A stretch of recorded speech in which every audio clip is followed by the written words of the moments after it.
On Global TV News Express, Ekweremadu's wife released from UK prison. In business, federal government releases 22 billion naira for retirees' accrued pension rights. On the foreign scene, Kenya eases travel requirements for African visitors, excludes Libya and Somalia. In sports, Dortmund sacks struggling coach Nuri Sahin after Champions League defeat. Hello and welcome to all our viewers in Nigeria and around the world to News Express on Global Television, coming to you live from the nation's capital, Abuja. I am Queen Agaba.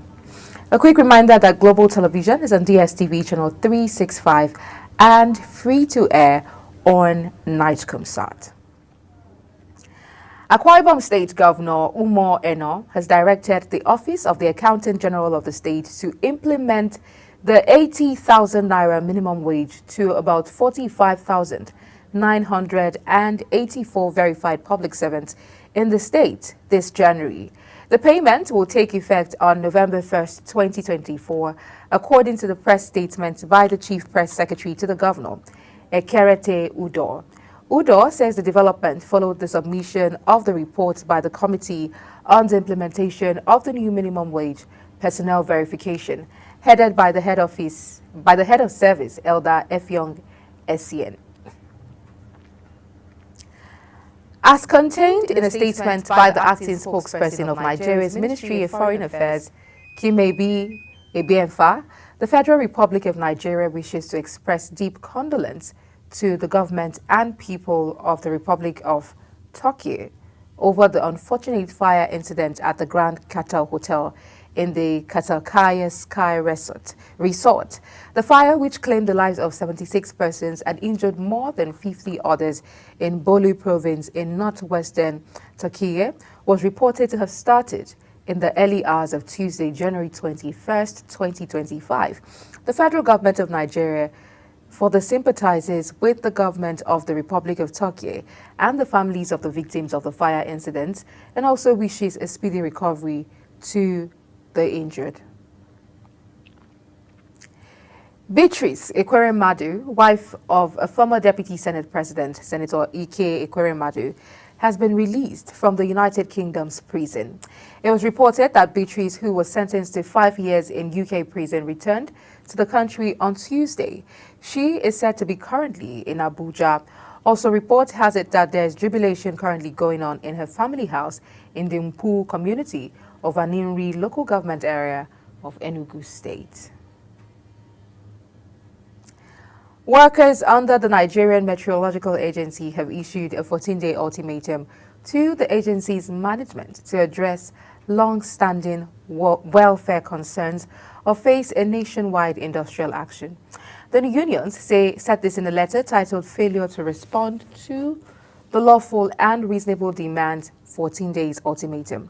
It was signed by Ocheme Abba of the National Union of Air Transport Employees, Sikiru Wahid of the Amalgamated Union of Public Corporation, Civil Service, Technical and Recreational Services Employees, and Abdul Razak Saidu of the Association of Nigeria Aviation Professionals.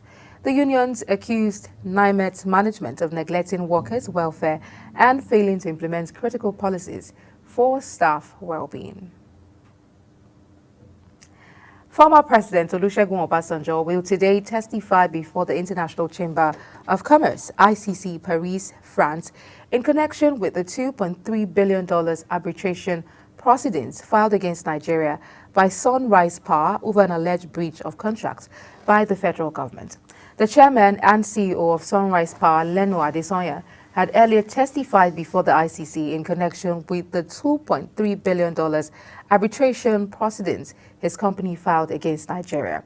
Obasanjo, in an interview a year ago, queried his former Minister of Power, Olu Agunloye, how he got the prerogative to award the contract to Sunrise in 2003.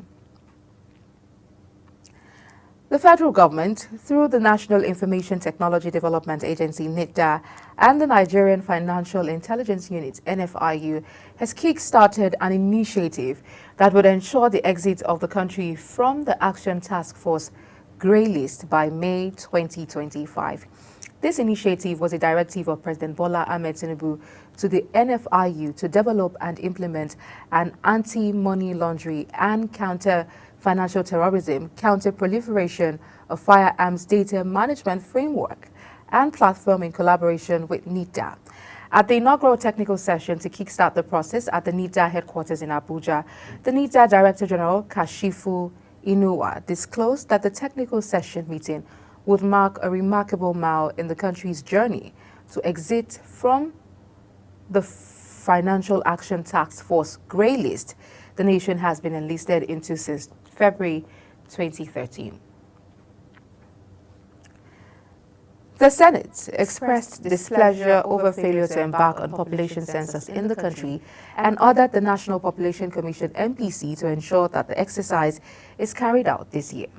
The order was given when the chairman of the NPC, Honorable Nasir Issa Kwara, appeared before the Senate Committee on National Identity and Population to defend allocations to his agency in the 2025 budget. The committee, chaired by Senator Abdul Ningi, expressed anger over lack of headcounts in the country for the past 19 years. The Jigawa state government has revealed that properties worth a staggering 5 billion naira were destroyed during the nationwide protest in August 2024. Chairman of the Fact-Finding Committee on the protest, Barrister Bello Fanini, disclosed this while presenting the committee's report to Governor Umar Namadi at the council chambers of the Government House in Dutse. Fanini, who also serves as the State Commissioner for Justice, stated that the destroyed properties belong to the federal, state and local governments as well as private individuals. He further explained that the committee had outlined recommendations aimed at preventing such incidents in the future. An officer of the National Drug Law Enforcement Agency, Kano State Command, sustained injuries during a violent confrontation with two suspects in Bebeji local government area, Kano State.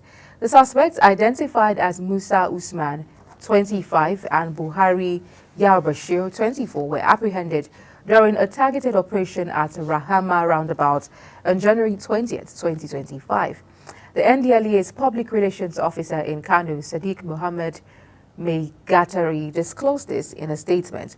According to Meigatari, the operation led to the recovery of various quantities of illicit substances, including 1.1 kilograms of cannabis sativa, 8 grams of diazepam, and 59 grams of Exol. You're watching the live broadcast of the News Express on Global Television, coming to you live from the nation's capital, Abuja, where News Express returns South Korea to remove concrete walls near runways after deadly crash. We'll bring you details of this as well as business and sports stories right after this break. Please stay with us.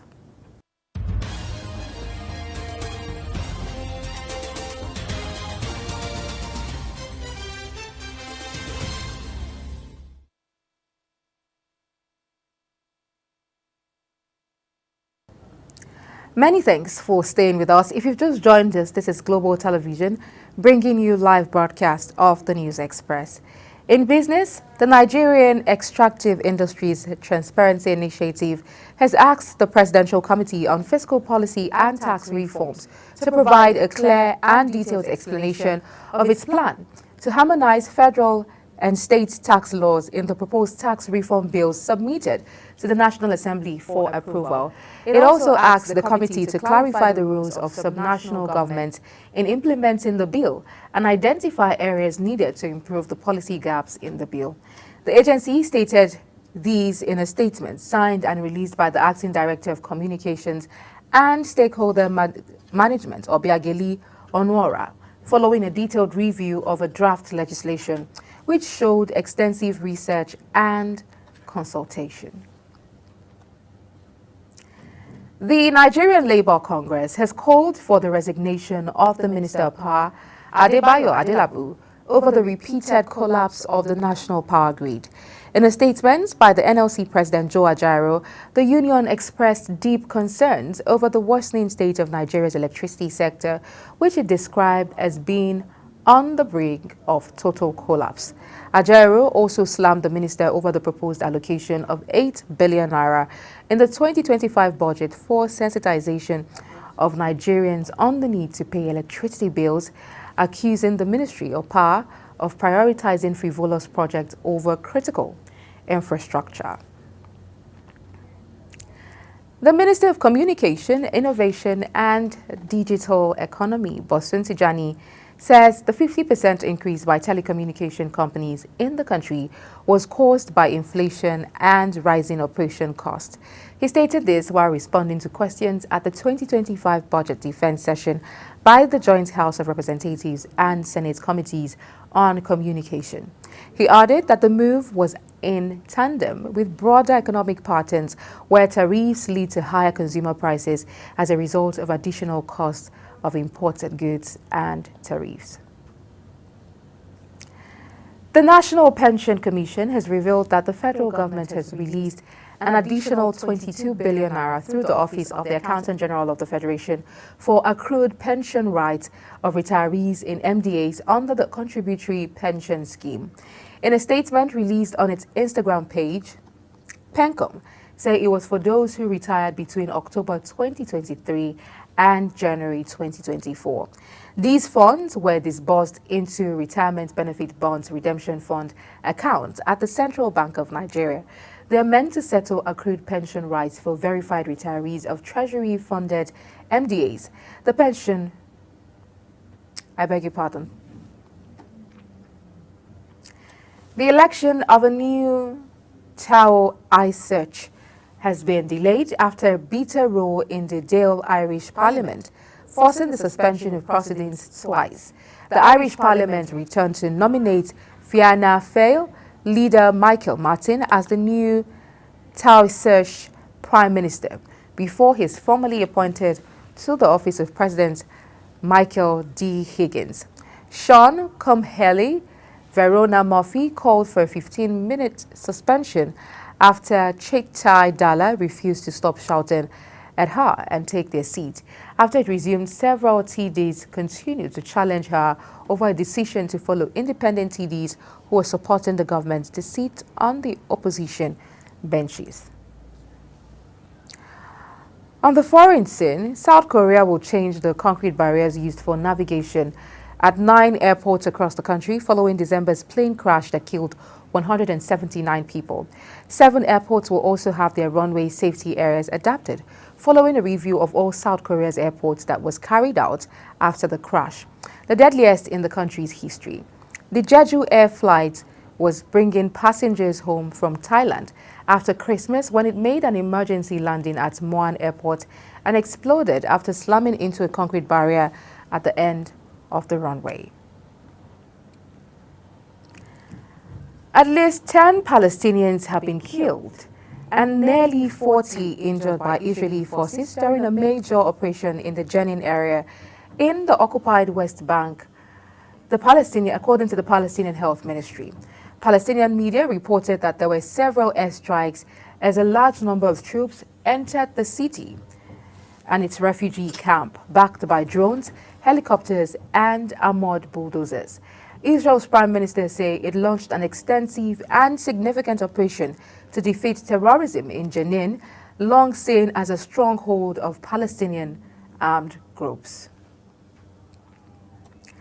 U.S. President Donald Trump says he is open to the owner of Tesla and the platform X, Elon Musk, buying TikTok. TikTok was recently banned in the United States because of national security concerns linked to its Chinese ownership. On his first day in office, Trump signed an order to delay the ban for 75 days, allowing TikTok to start working again. Speaking to reporters after signing the order, Trump suggested that the U.S. should get 50% of any money made from the potential sale of TikTok in a joint business deal. Meanwhile, the United States immigration authorities have been granted the ability to arrest individuals at schools, churches, and hospitals following President Donald Trump administration's reversal of policies that previously classified these locations as off-limits for for enforcement. The policy change ends more than a decade of restrictions that protected these sensitive areas. The Department of Homeland Security, which oversees immigration and customs enforcement and Customs Border Protections, announced the change in a statement, emphasizing the importance of eliminating spaces where individuals could evade arrest. Kenya has announced a shift in its travel policies, allowing citizens of nearly all African countries to visit without prior authorization. But the introduction of electronic travel authorization, which replaced the visa requirement for all visitors, was criticized as a visa under another name. The decision, confirmed by a cabinet statement, eliminates the need for electronic travel authorization for most African visitors, apart from those from Somalia and Libya due to security concerns. This move comes as part of Kenya's efforts to enhance regional integration, support open skies policies, and boost tourism. In sports, the Nigeria Premier Football League (NPFL) has launched its new official match balls, produced by ProStar Sports, ahead of the second stanza of the 2023 and 2024 season. The league body announced that the first batch of match balls was delivered earlier this week, following extensive negotiations to ensure the balls met international football standards.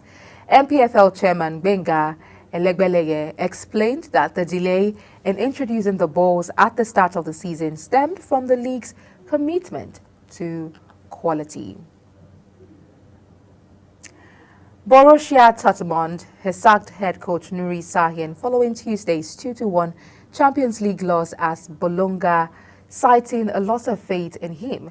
Dortmund, who were beaten finalists in the competition last season, have now suffered 4 consecutive defeats in all competitions.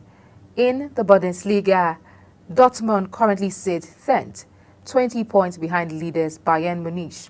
German media have reported that potential successors could include former Manchester United boss Erik ten Hag, who has been seen attending Dortmund games recently, or former Benfica and Bayer Leverkusen manager Roger Schmidt. As we end the Global TV News Express, let's take a look at some of our top stories. Beatrice Ekweremadu, wife of a former Deputy Senate President, Senator Ike Ekweremadu, has been released from the United Kingdom's prison. In business, the National Pension Commission has revealed that the federal government has released an additional 22 billion naira through the Office of the Accountant General of the Federation for accrued pension rights of retirees in MDAs under the Contributory Pension Scheme. On the foreign scene, Kenya has announced a shift in its travel policies, allowing citizens of nearly all African countries to visit without prior authorization. In sports, Borussia Dortmund has sacked head coach Nuri Sahin following Tuesday's 2-1 Champions League loss at Bologna, citing a loss of faith in him. And that's it on Global Television's News Express.